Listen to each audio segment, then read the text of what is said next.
Let's go through activity 11.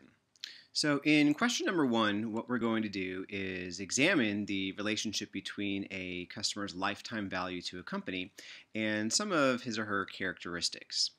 So what we're going to do is going to read in the data set first of all using read.csv and have a go at descriptive modeling before moving into predictive modeling. All right, so part A asks us to see how much work we have cut out for us. If we use the all possible models technique, how many models are going to be needing to be considered here? So what we know is that depends on the number of predictors, so we need to count up the number of predictors of the customer lifetime value here. So if I do a summary on value, this will tell me the variables I have involved. And what I know is that we're not going to use customer ID as a predictor, so I'm not going to count this one. Gender and married are categorical variables, but just with 2 levels, so they're represented by 1 predictor variable. Income, we see, is a categorical variable with 1, 2, 3, 4, 5, 6 different levels, so I'll need 5 different categorical or 5 different indicator variables to represent it. Loyalty card's another categorical variable with just 1 level, or 2 levels, so just 1 indicator variable, and the rest are quantitative variables here. So in total, if I'm going to predict customer lifetime value, and I'm going to ignore customer ID, I would need 1, 2, 3, 4, 5, 6, 7, 8, 9, 10, 11, 12 different variables. So k is equal to 12. And then if I want to know the number of models with the all possible procedure with no interactions, just 2 raised to the k. And if I do consider all two-way interactions, that's 2 raised to the k times k plus 1 over 2. And so I see that this is a little over 4,000 and a huge number respectively. So 4096 if no interactions, and 3.2 or 3.0 times 10 raised to the 23rd power if all two-way interactions.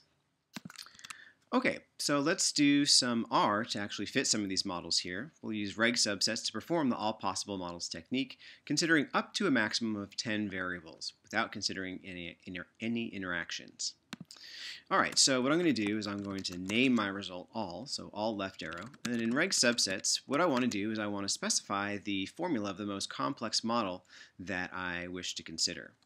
So in this case, I'm predicting customer LV, so customer LV twiddle something, and in this case, it's going to be twiddle dot except for one particular variable, customer ID. One way of doing that is actually doing customer twiddle dot minus customer ID. Data equals value. That would be one way to just exclude the customer ID column. But the other way is noting that the customer ID column is the very first column in the data frame. And so what I can do is I can take out that particular column when running the procedure by putting the square brackets after my name of the data frame and a comma, leaving the space before the comma blank because we want all rows. And then we want everything but the first column, so -1. Alright, so we're only considering up to a maximum of 10 variables, so we can type in nvmax equals to 10. And once that's done, we can do cmodels all to see the kind of best performing models there. So let's run this, and let's see what the results are.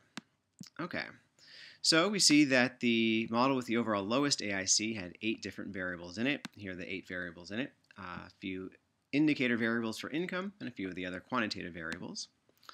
So, all right, how many predictors are in the model with the lowest AIC? Well, the number of variables is 8. Only certain indicator variables representing income appear in the model. In effect, what 3 levels of income are being combined to form the reference level? Well, we know that when we leave out an indicator variable that represents a level, then it is, for all intents and purposes, being treated along with the reference level as the same. So in this case, which levels are left out? Well, we got 60 to 75, 75 to 90, 90 to infinity. So the reference levels in effect are F0 to 30, which would be the reference level if we included all the indicator variables, the first alphabetically, F30 to 45, and F45 to 60. So the model with the lowest AIC says, all right, in effect, really, there's only 4 levels of income. Basically 60,000 or less, and then 60 to 75, 75 to 90, 90 to infinity. All right, what variables do not appear at all in the model with the lowest AIC? Well, let me get the names of my predictors. I can do names and data frame to get those names.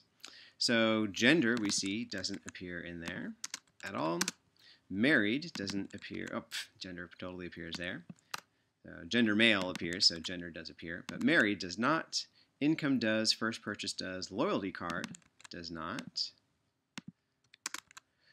Wallet share does. That's what we're predicting. Total transactions, last transaction. So these 2 categorical variables do not appear. All right, there are 2 other models in the output, and their AICs are not that much higher. So would you recommend to your boss choosing one of these instead? Well, we know that we can choose a model with a slightly higher AIC. An AIC within 2, there's no way to distinguish between the performance of the 2, really, and within 4 is still, acceptable. So would we choose any of these these models with higher AICs? Well, no, we wouldn't, because they're more complex. We're only going to choose a model with a higher AIC if it's a simpler model with fewer variables or if it's easier to interpret. And neither of these models are easier to interpret or simpler, so we would say no. They have more variables and are thus more complex. So we prefer simpler if possible. In this case, the simplest model is the one with the lowest AIC.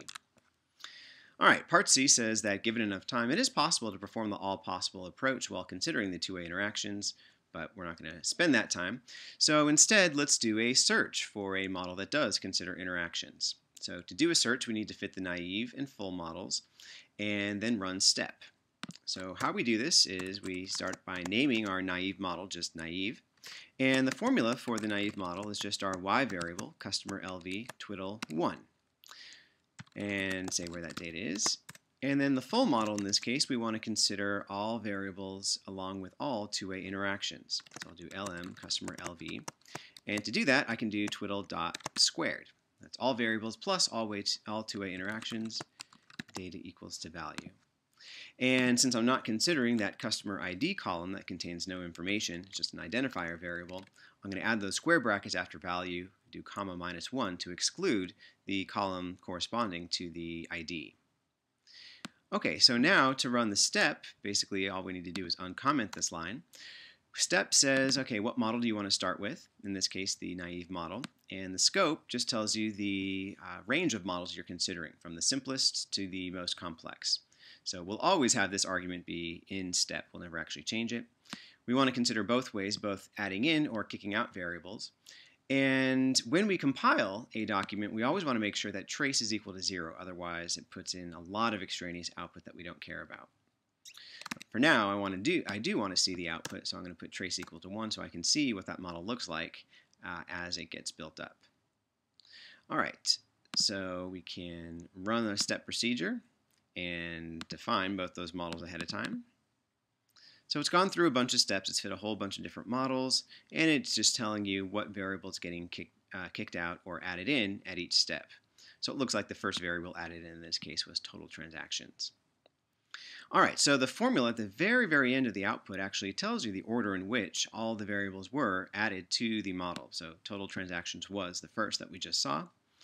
So we can say that tot transactions was the first, and the very last predictor added was the interaction between last transaction and wallet share. This one was the last. All right, now the unfortunate thing about the search procedure is that the AICs that it reports is on a different scale than the AICs that the reg subsets reports. So we can't directly compare those AICs together. So it turns out actually though that if you do calculate it on the same scale, the AIC from the all possible procedure with no interactions is 6750. So is this model that we just found with step, is it preferable to the one without interactions? Or in other words, do we really need to consider interactions in our descriptive model? Well, yeah, we definitely would because this AIC is over 1,000 less than the AIC found in the model with no interactions. And that is a huge, phenomenal difference. That's basically incontrovertible, conclusive evidence that this model found by the search is much closer to truth, much closer to the overall reality than the model without interactions. So yes, we would insist on using this model because its AIC is over 1,000 smaller than the AIC of the model without interactions, and this is, in effect, definitive proof that this model gets much closer to reality than the model without interactions. So I say, in effect, definitive proof. We can never prove one thing over another. We know all our models are wrong, but there's definitely extraordinarily strong evidence that this model is much better than the one without the interactions. All right, so we're here with our final descriptive model, and our challenge, once we built it, is to interpret it. The whole purpose of descriptive modeling is to come up with an equation so that you can describe the relationships going on. And we see interactions galore here, so we know that we have our work cut out for us to interpret a lot of those coefficients in the regression output. We'd actually have to convert that into the implicit regression equations or look at the implicit regression equations to make a comment. So, all right, we are asked to describe the relationship between lifetime value and income. Basically, does knowing the income of a person give us, what kind of information about the lifetime value does it actually give us? The companies buy this information from third parties, so is this information worthwhile? What can we do with it? All right, so what we're going to do is we're going to run C interactions and see what we can come up with. So we're going to uncomment. Adding in many equals true is a good idea in this case so that each interaction will get its own plot. Otherwise, it's going to try to plot all the interactions on one plot at once, and that can be a little bit overwhelming here. So first of all, actually, I want to look at summary of the model just so that you see that income is involved in that one interaction with wallet share. So to make any sort of comment about the relationship between the lifetime value and income, we have to know what wallet share we're talking about. Okay, so let's run this. And we want to find the interaction plot that involves income, and here we go. All right, so I'm going to quit out of that. And what do we want to talk about? All right, so we are going to describe the relationship between lifetime value and income. And so what we see are the implicit regression lines for the 6 different levels of income. And so what we see is that for the most part, for people with low wallet shares, we see that the very high income customers have actually the lowest lifetime value. But that story changes somewhat as we go to customers with larger and larger wallet shares, customers that are using that store in particular to making all their purchases for those types of products. So those high-income customers are having the highest customer lifetime. So what we'll say is that for small values of wallet share, the highest income customers, the 90 to 90 or larger, basically 90 to infinity, have the smallest lifetime value, while there is not much difference in the other incomes. All these lines are pretty much all the same, but the story changes as we go to the very highest level of wallet shares. For large values of wallet share, the highest income customers, the 90 or larger, have by far the highest customer lifetime values. And so this is some pretty actionable insight that we've gained by choosing the appropriate regression model here, is that basically, management probably would want to say, well, let's try to go after those customers with the largest incomes because they're probably going to have the highest chance of spending a lot of money at the store. And your model is saying, well, that's true, but only to a certain extent. Only the customers that are using that store for the vast majority of purchases for those types of products are actually having the very large lifetime values when they have a really big income. But if the wallet share is smaller, we see the opposite actually. Those customers with a high income really aren't worth all that much to the business at all. Their lifetime values are noticeably lower than the lifetime values of the other incomes. So some pretty interesting insight that you wouldn't necessarily been able to anticipate without doing this analysis. All right, so we know that descriptive modeling is futile unless our model looks like it's a reasonable reflection of reality. And so what we're going to do is we're going to run check regression for this last part in C to see if it looks like we've come up with a reasonable model here.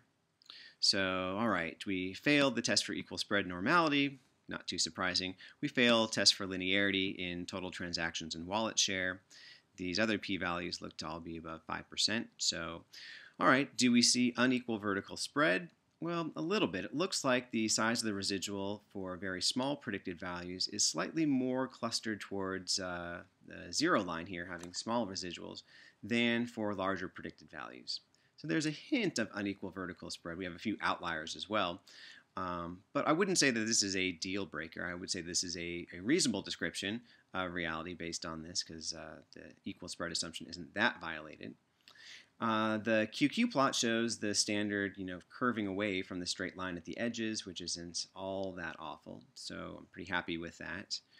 And if we wanted to check those predictor versus residual plots for those predictors that failed the linearity test, total transactions and first wallet share, we can make the residuals plots by adding that x equals true. And what we're looking for is curvature in the total transactions and wallet share plots versus residuals. And I don't see any sort of obvious curvature. Once again, that small hint of unequal vertical spread, but nothing else. So I would say that yes, this model is a reasonable enough reflection of reality. There is a hint of unequal vertical spread, the residuals for individuals with smaller predicted values of lifetime value have slightly smaller residuals